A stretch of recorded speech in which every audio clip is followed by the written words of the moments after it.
Hey guys, welcome to the video. Now, if you've clicked on this video, I'm going to assume that you are interested in becoming a personal trainer, or maybe you've just gotten qualified as one, or maybe you're just interested to hear about what the hell being a personal trainer involves. So if you do get to the end of this video and you did like it, please remember to drop the video a like. Please consider dropping my channel and subscribe. Now, a bit of background information on me. I've been personal training for over 7 years. For 6 of those years, I've worked in a commercial gym, and then for less than a year now, I've had my own studio. So I'm going to give you 5 tips on which I think would have helped me a lot when I was starting out as a personal trainer to know, yet I didn't have this video available to me. So chances are, if you've become or you're becoming a personal trainer, you have a passion for fitness. At least I'd hope so.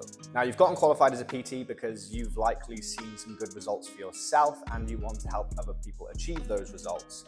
However, I need to stress that point number 1 is going to be sales and marketing. Because although you're a personal trainer because of your passion for fitness and the gym and for exercise, you are now a salesperson, right? You're not just a personal trainer, you are a salesperson because you are in the business of selling yourself.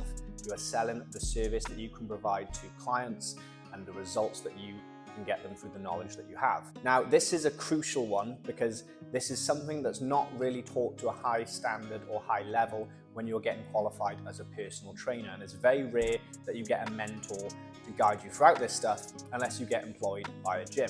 I need to clarify as well that a lot of the advice I'm going to be giving in this video is specific to people who are self-employed or business owners, because that's the route I've gone down.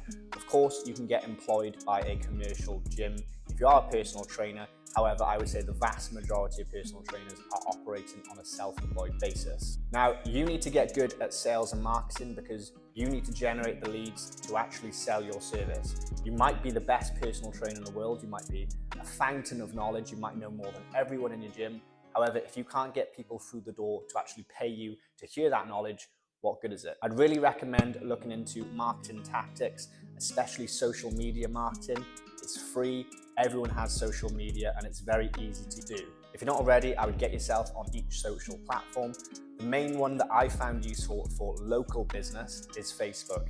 I know it might not be your favorite, I know you might not use it very much, however, it still has the largest amount of users, and I do think that people go to Facebook to find what's going on in their local area rather than other platforms such as Instagram and YouTube. I would, of course, get on Instagram and YouTube. I think that they are kind of superior in building your online presence. However, I do think Facebook still reaches out to the local immediate area because you have stuff like events on that platform. Plus, you've got to think every demographic is on Facebook. Every demographic might not be using Facebook, but I guarantee that the majority of people you know have Facebook accounts. Number 2, do your own research. Now, everything you learn to get qualified as a personal trainer is probably not going to be enough to keep you going in the long term. The internet is literally a wealth of knowledge for free. YouTube, there's so much stuff for free. Google, examine.com, there is so much stuff on the internet now that you can find out far more than any textbook can teach you. What I do recommend doing is following a bunch of accounts that are highly accredited. And what I mean by that is not necessarily influencers. And whilst I'm not saying don't follow influencers, because again, influencers can be great for influencing you on marketing tactics. However, they're not always the best source of knowledge. I instead recommend following lots of sports scientists, nutritionists, anyone with kind of university level accreditation who also cites their sources. There's a few of these on Instagram that I follow. They can be good because more than often they are laying out brand new information to you in layman's terms that you can then relay to your clients. And remember, when you're explaining stuff to your clients, try to keep it as basic as possible.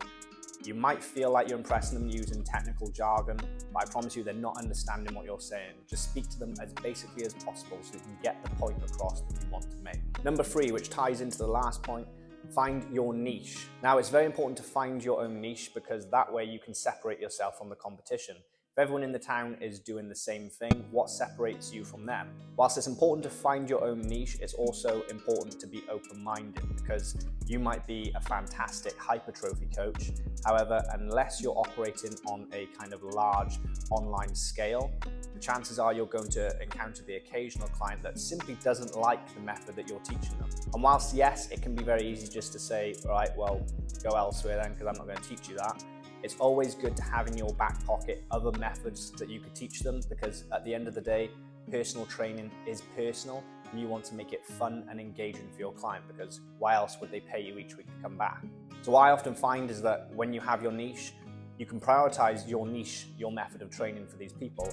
However, you can always incorporate and sprinkle other methods to keep it active and engaging for them so that they want to keep coming back. Number 4, get yourself an accountant. Now, this one might not seem fitness related or personal training related at all, but I promise you, as a self-employed person or business owner, you are going to have to stay on top of your accounting. Now, for the first 2 years of my personal training business, I didn't have an accountant. I did it myself using a platform like QuickBooks, which is fine, and you can do that. However, as you scale your business and it grows, I definitely think an accountant is an investment. A good accountant will answer all your questions that you have, and they will work with you. You are employing them to work with you. Whilst you can definitely just let them cover the accounting side of your business, I think it's very useful to also pluck their brains and educate yourself so that you can stay on top of it as well as them. It'll save you a lot of hassle, because when you're starting out as a personal trainer, especially self-employed, you're probably not thinking about tax and all of those accounting boring stuff that you didn't really want to do, and you just wanted to lift weights and get people pumped, but now you're doing. And point number 5 is patience. Have patience. Like any business, like any profession, it can take a while to get up and running. The amount of people I know who have gotten qualified, they are very, very knowledgeable, they're very athletic, they have good physiques, they have the full package, but they simply don't wait it out long enough. In your first year business, it's very common to make a loss. It can also take a while to build up a clientele that can actually carry you as a full-time job. It's not uncommon to hear about personal trainers having another job elsewhere because they're not earning enough solely through personal training. This will come in time. You need to keep at it, you need to market yourself, and you will gain clients, I promise, but just have patience. Now, I hope these 5 tips helped you. If they did, please let me know in the comments below. If you've got any more tips, let me know in the comments below, and if you did enjoy the video, please consider dropping this channel and subscribe. As I mentioned, I am a personal trainer, I've got my own studio, I'm also a dad, and I'm constantly posting fitness-related videos. So if you've got any ideas or you'd like to know more about personal training, let me know in the comments. I'll see you in the next video.